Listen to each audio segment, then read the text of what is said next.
एक शख्स कहता था मुझे क्यों निकाला, फिर जब वो जेल गया तो उसने चीखना शुरू किया मुझे निकालो। अब एक शख्स है वो कहता है मैंने निकलना ही नहीं है। वो उसकी मिन्नतें कर रहे हैं कि यार तू बनी गाला चला जा, और भाई तू जहाँ जाना चाहता है चला जा। वो कहता है मैंने नहीं जाना। आना सनाउल्ला से लेके बाकी सब ओदे मिन्नता कर रहे हैं खुदा दा वास्ता है साड़ी जान छड़ दे। ठीक है, तो खुद वो एनआरओ के लिए तैयारी मांग रहे हैं कि अगर ये बाहर आता है तो हमें एनआरओ दे दीजिएगा कि हमारी जान छोड़ देंगे।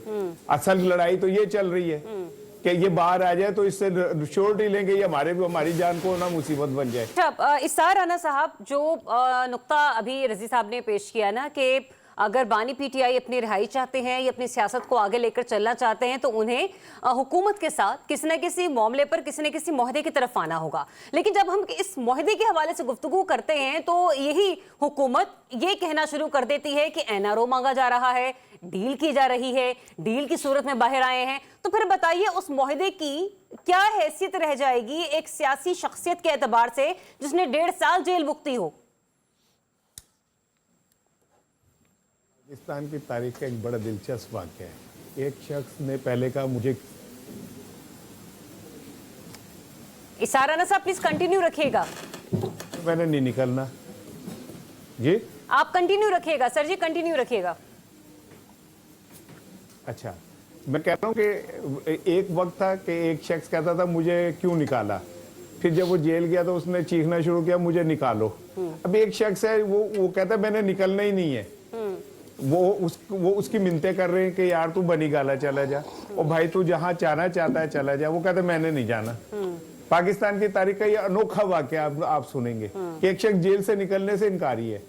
उसकी रीजन ये है कि वो इतना डाढ़ा हो गया है कि वो जेल में बैठ के अब डिक्टेटिंग पोजीशन में चला गया है। उसका जब दिल करेगा जाएगा, जब दिल करेगा निकलेगा।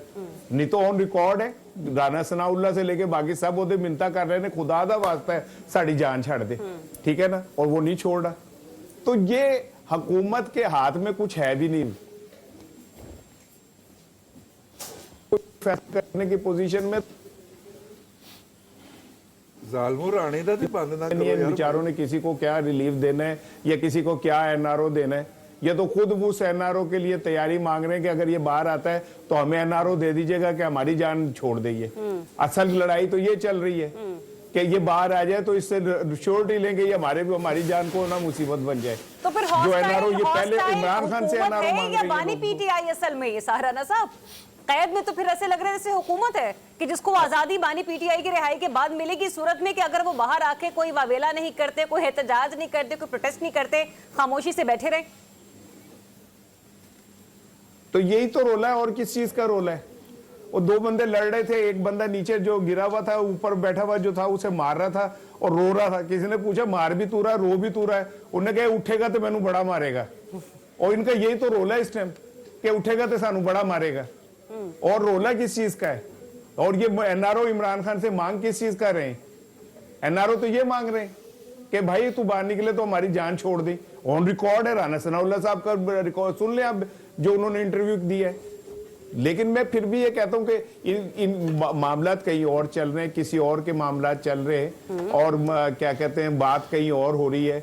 अल्लाह करे कि बात अच्छी उस पर खत्म हो, पर 2025 आ गया है, किसी अच्छे नोट पे बात खत्म हो, पाकिस्तान में सियासी इस्तेकाम आए। लेकिन इनके बस का सियासी इस्तेकाम नहीं है। ये जो अभी अब बात हो रही थी मुआशी उसकी कि जी मुआशी इस्तेकाम और बेहतरी है, वो कैसे हो सकता है जब एक सूबे की लाखों बच्चियां जेहज की वजह से घर में बैठी हो और उस सूबे की वजीर आला लाखों रुपए के 20-20 लाख के सूट पहन के शादियों में शिरकत कर रही हो। ऐसे अदम मुसावात कायम रहेगा तो कैसे आप ये समझते हैं कि जी इस्तेकाम भी आ जाएगा और सारा सुकून आ जाएगा? नहीं आ सकता। थुक्का नाल पकौड़े नहीं तले जाते। One should be practical. अच्छा, साबित करना पड़ता है। हाँ, राना साहब आपने ये वाली बात तो की, लेकिन मुझे ये बताइए कल कोई ब्रेक थ्रू आपको नजर आ रहा है इस तमाम तरह मामले में? और एक और चीज मरीम नवाज साहिबा के हवाले से अभी जो भी गुफ्तगू की है, मी बीइंग वुमेन, मैं तो यही बात करूंगी, आपकी अदम मसवात का मिसाल देना सर आंखों पर सर जो आप बात कर रहे हैं, ठीक है। लेकिन मैं ये भी कहूंगी कि अब मेरे ख्याल से खवातीन जो होती हैं उन्हें सजने संवरने का शौक होता है और हर किसी की कोशिश होती है कि अपने इस्तात के मुताबिक वो ज्वेलरी कैरी करें या कपड़े पहने या बेहतरीन तरीके से रेडी हो, तो मेरे ख्याल से हमें इस चीज को थोड़ा सा इग्नोर करना चाहिए कि ये उनकी अपनी जाती ख्वाहिश है, वो जो मर्जी चाहे पहने। नहीं नहीं नहीं, बिल्कुल नहीं, मैं आपकी बात से बिल्कुल जरा मुत्तफिक नहीं हूँ। अच्छा। आप नहीं, आपकी बात से कतन मुत्तफिक नहीं हूँ। जी जी। जो पब्लिक फिगर्स हैं जिनके असरात सोसाइटी के ऊपर पड़ते हैं, अगर उनकी वजह से लोग एहसास कमतरी का शिकार होते हैं, तो ये कोई वो प्रोविजन नहीं है कि जी जिसके को अल्लाह ने दिया हुआ है तो वो करे। तो फिर नमरूद, शद्दाद, ये वो उनको बुरा क्यों कहते हैं? उनके पास थी दौलत, वो उसका इजहार करते थे। किस बात पे हम उन्हें बुरा कहते हैं? बात यह कि अगर मैं आपसे एक चीज ज्यादा ले रहा हूं, मैंने एक हदीस पढ़ी, नबी पाक सल्लल्लाहु अलैहि वसल्लम तशरीफ ले जा रहे थे, एक जगह जाके आपका चेहरे का रंग थोड़ा, साहबा ने पूछा तो आपने कहा ये पक्का मकान किसने बनाया इन कच्चे मकानों के अंदर? हाँ। आप कह रही हैं कि जी कोई फर्क नहीं पड़ता। क्यों नहीं फर्क पड़ता भाई? आप वजीर आला हैं, आप कह रहे हैं मैं मां हूं, मेरे बच्चे हैं, ये सारे बच्चियों को कपड़े नहीं के सर्दी पानी ते मां इन्ने महंगे कपड़े पा के फिरे ते कोई फर्क नहीं पड़ता। क्यों नहीं फर्क पड़ता जी?